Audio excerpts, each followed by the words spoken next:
श्रोताबंधु नमस्कार।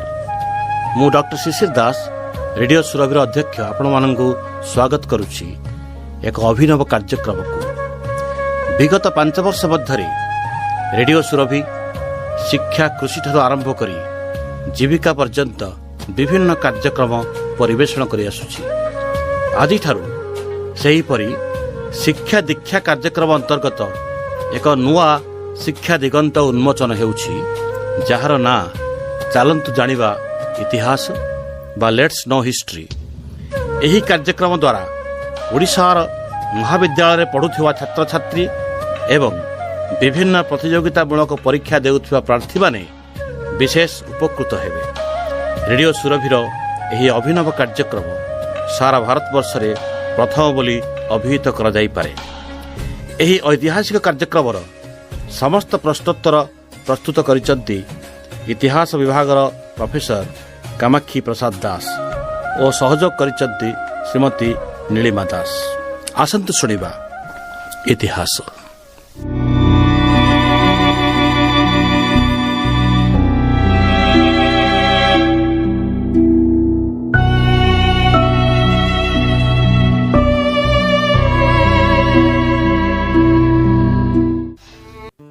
नमस्कार। कोरापुट सरकारी महाविद्यालयर अवसर प्राप्त इतिहास विभागीय मुख्य तथा जातीय दृष्टिबाधित संघ ओडिशा शाखार अवैतनिक इनक्लूसिव शिक्षा निर्देशक प्रोफेसर कामाक्षी प्रसाद दास महोदयंकर लेट्स नो हिस्ट्री बा चलतु जानिबा इतिहास माध्यम छात्र छात्री मानक पई झरी आसीथिबा सीबीसीएस पाठ्यखसड़ा संबलित संक्षिप्त प्रश्नोत्तर कार्यक्रम उपस्थापन मु नीलिमा दास आपण मानकु स्वागत करुछि। आज आमे सुनिबा मध्य जुगरे नूतन भूखंडरे उपनिवेशवाद संपर्क रे। भौगोलिक आविष्कार ख्रीष्टीय त्रयोदश शताब्दी परे एक आह्वानमूलक पदक्षेप रूपे ग्रहण करा जायथिला। एही आह्वान को ग्रहण करी मध्य जुगरे भौगोलिक माने किभली बहु नूतन भूखंड को आविष्कार करी विश्व मानचित्र रे स्थानित करिथिले से संपर्क रे आजिर प्रश्न उत्तर। प्रश्न 1। अमेरिका रे विभिन्न कार्य संपादन करिबा पई केउ माने प्रथमे आगभर होई आसीथिले? उत्तर स्पेनीय माने। प्रश्न 2। स्पेन अमेरिका रे निजर विजित अंचल बोली केउ अंचल को दाबी करिथिला?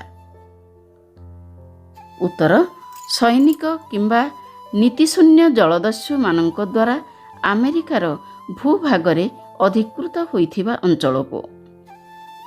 प्रश्न 3। 1540 ख्रीष्टाब्द सुधा अमेरिकार केउ केउ अंचल स्पेन अधीनस्थ होइथिला? उत्तर मेक्सिको, केंद्र अमेरिका, दक्षिण अमेरिकार उत्तर भाग इत्यादि। प्रश्न 4। स्पेनीय माने अमेरिकार केउ केउ अंचल अधिकार करिबा बेले भीषण युद्धर सम्मुखीन होइथिले? उत्तर चिली और आर्जेंटीना अधिकार करिबा बेले भीषण युद्धर सम्मुखीन होइथिले। प्रश्न 5। केउ कारण जोगु चिली और आर्जेंटीना रे स्पेनीय माने भीषण युद्धर सम्मुखीन होइथिले? उत्तर सेठारे पेरूर इनका एवं मेक्सिकोर आजटेक परी शासन नथिबा जोगु। प्रश्न 6। 1580 ख्रीष्टाब्द सुधा अमेरिकार केउ अंचल स्पेनीय मानक अधीन रे आसी नथिला? उत्तर आर्जेंटीनार राजधानी बुएनस एरिस सहरांचल। प्रश्न 7। केउ ख्रीष्टाब्द रे पोर्तुगाल माने ब्राजिल ठारे एक स्थायी उपनिवेश प्रतिष्ठा करिथिले? उत्तर 1549 ख्रीष्टाब्द रे। प्रश्न 8। केउ केउ देश बा जाति अमेरिकार उपनिवेश स्थापन पाई प्रतियोगिता करिथिले? ଉତ୍ତର ବ୍ରିଟେନ, ଫ୍ରାନ୍ସ ଓ ନେଦରଲ୍ୟାଣ୍ଡ। ପ୍ରଶ୍ନ 9, କେଉଁ ଦୁଇଟି ବିଦେଶୀ ଶକ୍ତି ଆମେରିକାର ଏକ ବୃହତ୍ ଅଞ୍ଚଳ ଉପରେ କ୍ଷମତା ବିସ୍ତାର କରିଥିଲା? ଉତ୍ତର ସ୍ପେନ୍ ଓ ପର୍ତ୍ତୁଗାଲ ଭଳି ବିଦେଶୀ ଶକ୍ତି। ପ୍ରଶ୍ନ 10, ସ୍ପେନ୍ ଓ ପର୍ତ୍ତୁଗାଲ 16ଶହ ଶତାବ୍ଦୀ ସୁଦ୍ଧା ଆମେରିକାର କେଉଁ ଭାଗ ଅଧିକାର କରିଥିଲେ? ଉତ୍ତର ଆମେରିକାର କ୍ଷେତ୍ରଫଳର 2 ଗୁଣ ଅଞ୍ଚଳ। ପ୍ରଶ୍ନ 11, କେଉଁ ସମୟରୁ କେଉଁ ସମୟ ପର୍ଯ୍ୟନ୍ତ ସ୍ପେନ୍ ଏବଂ ପର୍ତ୍ତୁଗାଲ ଏକକ ଶାସନାଧୀନ ରହିଥିଲେ? ଉତ୍ତର 1580 ଖ୍ରୀଷ୍ଟାବ୍ଦରୁ 1640 ଖ୍ରୀଷ୍ଟାବ୍ଦ ପର୍ଯ୍ୟନ୍ତ। ପ୍ରଶ୍ନ 12, ସ୍ପେନୀୟ ଉପନିବେଶ ଗୁଡ଼ିକର ମୂଳ ଭିତ୍ତି କ'ଣ ଥିଲା? ଉତ୍ତର ସ୍ୱେଚ୍ଛାଚାରୀ ଏବଂ ପ୍ରଜାହିତୈଷୀ ଥିଲା। ପ୍ରଶ୍ନ 13, ସ୍ପେନ୍ ଉପନିବେଶର ସର୍ବୋଚ୍ଚ କର୍ତ୍ତା କାହା ନିର୍ଦ୍ଦେଶରେ ଶାସନ କରୁଥିଲେ? ଉତ୍ତର ରାଜାଙ୍କର ବ୍ୟକ୍ତିଗତ ନିର୍ଦ୍ଦେଶରେ ଶାସନ କରୁଥିଲେ। ପ୍ରଶ୍ନ 14, ପ୍ରାଥମିକ ଅବସ୍ଥାର ସ୍ପେନ୍ରେ ଉପନିବେଶ ଗୁଡ଼ିକରେ କେତେଜଣ ଭାଇସରାୟ ନିଯୁକ୍ତି ହୋଇଥିଲେ? ଉତ୍ତର 2 ଜଣ ଭାଇସରାୟ ନିଯୁକ୍ତି ହୋଇଥିଲେ, ଯଥା ଜଣେ ମେକ୍ସିକୋ କେନ୍ଦ୍ର ଆମେରିକା ନ୍ୟୁ ସ୍ପେନ୍ ଶାସନ କରୁଥିବା ବେଳେ ଅନ୍ୟ ଜଣେ ପେରୁର ଶାସନ ଦାୟିତ୍ୱରେ ଥିଲେ।